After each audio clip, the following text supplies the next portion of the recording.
Isengesho ry'umunsi. Uwiteka uhimbazwe ko ari wowe wenyine ukwiriye ubuzima bw'abakwizera. Uyu mwanya rero nongeye kugaruka imbere yawe nzanywe no kongera kuganira nawe kugira ngo unyemerere mwami muri iri sengesho uganire nanjye ganire nawe. Ndakwifuza, ndagukeneye muri bino bihe mpagazemo. Uyu munsi ni wowe niringiye mwami mwiza, unyemerere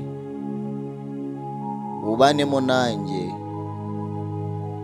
unyuzuze ubwiza bwawe, unyuzuze gukomera kwawe mwami mwiza. Undyamishe mu cyanya cyiza, aho umutima uturiza ukemera ubushake bwawe.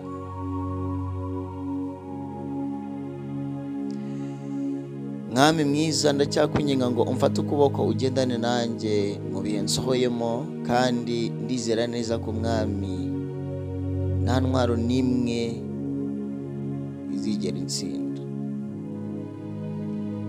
Gendana nanjye, nkomereza amaboko, kuko mwami mwiza ari wowe uzawunjyana. Uwiteka ngeza aho unjyana, kandi umuze n'ibinkwiriye kuri uyu munsi. Uyu munsi wemere ubushake bwawe ari bwo busohora kuri njye mwami. Gendana nanjye mwami wo kwizerwa, kandi ushyigikire mu nzira zanjye mwami nyir'ingabo. Uyu munsi Uwiteka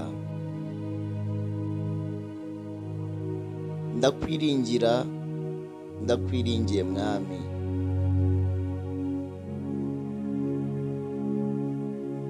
Ngeza aho ushaka,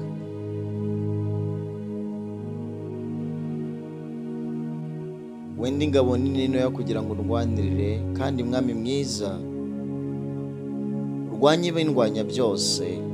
Kandi Uwiteka ibyiringiro byanjye niwe birimo, kandi niwe nizeye ku manywa na nijoro. Inzira ijya iba ndende, umutima ukaruha ukananirwa, ariko mwami mwiza unyemerere uyu munsi umbere w'ubutabazi, umbere wo guhirwa, uyu munsi umbere w'umugisha. Umuze n'ibinkwiriye mwami wo kwiringirwa. Umugisha utanga uzana ubukire n'amahoro wongeraho mwami. Uyu munsi umuze n'umugisha wawe, umuze n'ibinkwiriye, umuze no gushaka kwawe. Nta kikunanira mu bibaho byose. Aho naniriwe mwami nizeye imbaraga zawe, kuko waravuze ngo abagutegereza ntibazakorwa n'isoni kandi ntibazamwara. Nanjye rero mwami ni wowe niringiye, nemereye ubushake bwawe ngo busohore kuri njye mwami. Nemereye inzira zawe ngaba arizo ncamo, mwami mwiza nyemerera umfate ukuboko. Jya nkunda kukubwira ngo ni wowe uzawunjyana, niyo mpamvu natakigezayo nafashwe ukuboko nawe. Uwiteka rero uyu munsi mfata ukuboko, umuze n'ibinkwiriye, umuze n'ubushake bwawe. Nemereye inzira zawe ngaba arizo zisohora kuri njye mwami. Ko kubaho utari mu buzima bwanjye mwami ntibyangeza mu byo ushaka, ariko kubaho uri mu buzima bwanjye biri bungeze mu bushake bwawe, kandi bibesheho n'ibitarabaho, kubera ko byose bibeshwaho nawe. Fungurira inzira nambuke mwami,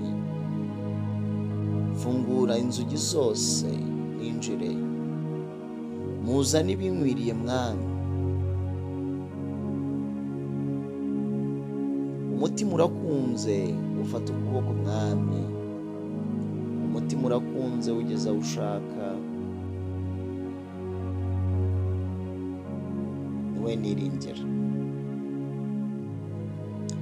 Uwiteka ntabwo ukoze isoni, ntusiga abari mu nzira zawe, nubahana nubatererana. Uyu munsi rero nubo gufatwa nawe, nubo kugendana nawe, nubo gushyigikirwa nawe, nubo kubona inzira zawe, nubo gufungurirwa uburyo n'inzira.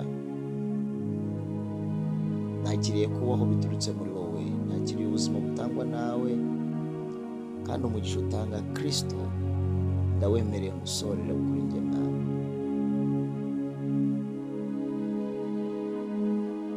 Mpagarika nkomere mwami, kandi undindishe ubuntu bwawe no gukomera kwawe. Umwuka wawe akomeze gukorera muri njye, kandi ubushake bwawe mwami abe ari bwo busohora, ukaba kwiringira bose babeshejweho nawe.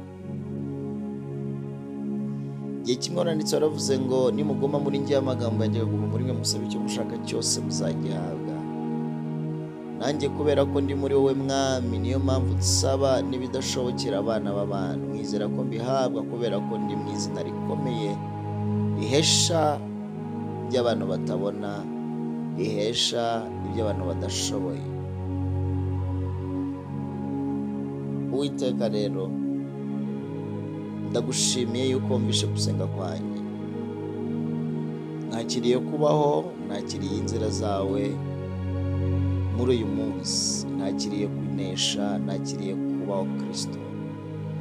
Muri uyu munsi mfunguriwe amarembo, muri uyu munsi mfunguriwe imiryango, muri uyu munsi mujwe n'ibyo nifuza. Urakoze Kristo, ari wowe undemeye ubuzima bushya muri uyu munsi utangaje, ufite ibyo nari nkeneye byose. Shimwa Kristo ko mbereye igisubizo, shimwa Kristo ko mbereye inzira, shimwa Kristo ko ari wowe mwami mwiza umuje n'ibyo nifuzaga uyu munsi. Niswihiriwe kubera ko mpawe umugisha nawe muri uyu munsi. Ndakomeye kubera ko ngiriwe neza nawe muri uyu munsi. Ibihe byose bizanyumvira kubera ko mpawe umugisha, kubera ko mpawe umugisha nawe. Amahanga yose azamenya Imana ituye muri yewe. Urakoze Kristo, uhagaze kugira ngo uheshe icyubahiro amahanga yose amenye ko wageze mu buzima bwanjye. Urakoze mwami.